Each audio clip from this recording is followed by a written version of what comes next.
Low, low, low. So, ito po yung demo kung paano mag-upload ng products at mag-add ng attributes.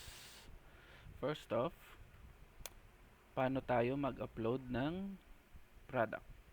Punta tayo dito sa products and then add new product. And for example, si KJK Milky ang i-upload natin.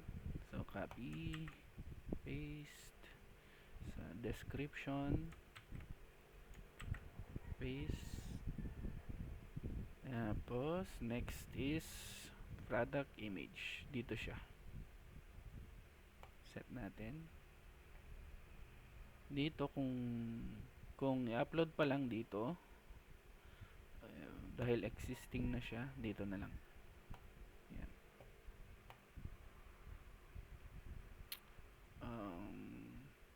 For example, maraming image si product, pwede natin siyang dagdagan dito.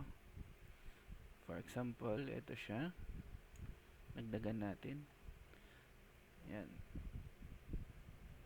Pero itong product image na nakalagay dito, ito yung magpapakita sa mismong product card ni product sa gallery natin sa mismong site.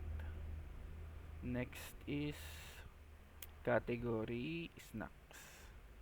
Tapos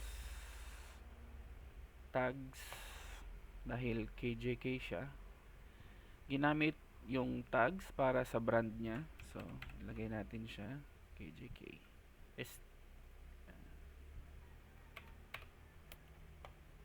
So, ang silbi nitong categories at tags na to para sa filtering feature ni site. So, after nito, punta na tayo sa baba. Dito. Dahil kung walang variable C product, kung straight up lang siya na iisang variant, i-leave as simple na lang natin siya. Pero dahil may variance si product variables, gawin natin siyang variable. And then sa SKU, kung simple siya, dito na tayo maglalagay ng SKU kasi isang type lang siya. Pero kung variable, maya na natin lagyan pagka na configure na natin lahat ng attributes. So dito pwede nating i-check to, stock quantity. Anyway, dito naman mamaya pagka nagka variation siya, pwede nating i-configure ulit to. So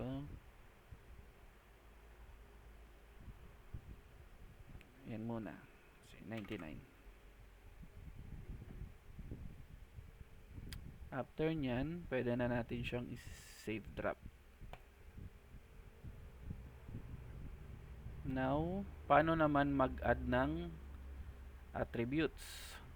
So, punta tayo dito sa under products, attributes, ito. And then, dahil existing na siya, for example lang, i-delete muna natin to for demo. Yan. Example, kung kunwari si color existing na siya, kung gusto natin siyang bawasan or dagdagan, dito siya, configure terms. Okay. For example, kung ayaw na natin kay sky blue, wala na siyang available na na face out na, i-delete na lang natin siya diyan. Tapos kung mag-a-add naman tayo, kunwari si yellow green naman, dito lang siya. Tapos piliin lang natin si yellow green. Yan.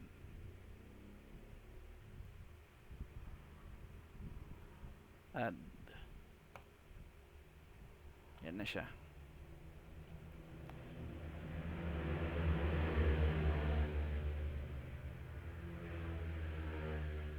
Next, paano naman mag-add ng bagong attribute? So, dito tayo sa attributes. And then, dito lang siya. So, si flavor. Tapos, anong type siya? Button. Yan. Tapos, add. Yan na siya. Lagyan natin, ano ba yung iba-ibang flavors natin?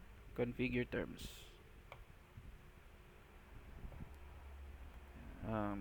Si coffee. Tsaka si milky. Yan. Yan. Pagkatapos natin magawa yung attributes niya, punta na tayo sa ginawa nating product kanina. Dito siya sa all products. Ito yung ginawa natin. Edit. Tapos, punta tayo sa pinakababa. Yan. Punta muna tayo sa attributes.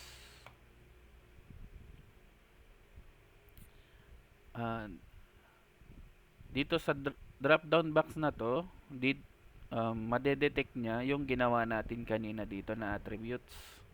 So, click natin to. Yan. So, flavor. Punta tayo dito sa baba. Dito, for example, 20 plus na attributes yung laman nito, pwede natin siyang piliin individually kung ano yung available, or pwede namang select all na lang para hindi mahirapan. Yan. Save. Tapos, next naman, kung hindi lang flavor yung variable niya, pwede naman tayo magdagdag ng color or size. Same step lang din. Pero for this product, flavor lang yung variable niya. So, flavor lang. Next is variations.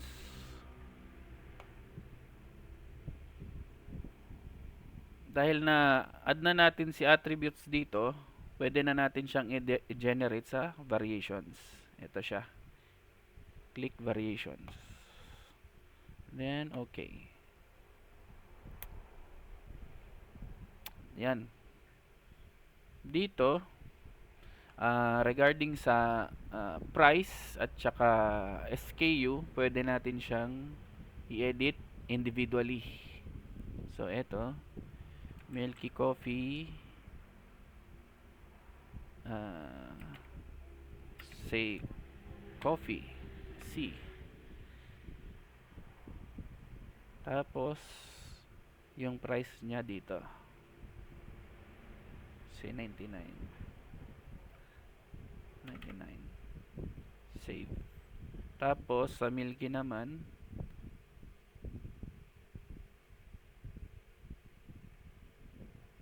dito, say MCM.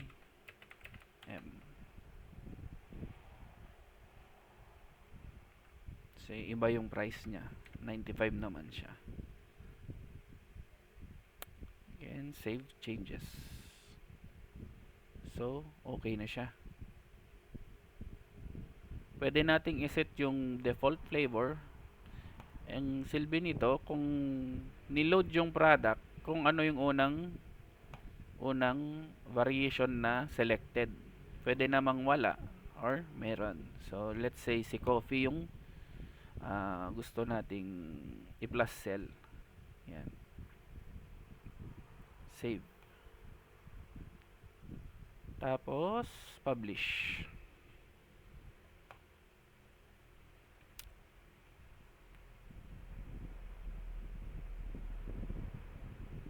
Tingnan natin yung outcome. Ito na siya. So, si Coffee yung nakaselect, 99 pesos. Pag si Milky, 95. Yun. Ito na yung mga images kanina. Gusto natin tanggalin. Dito lang din. Yan. Update. Tapos, refresh. Yan. Okay na siya. Gusto ko ng Milky na 5. Add. Yan.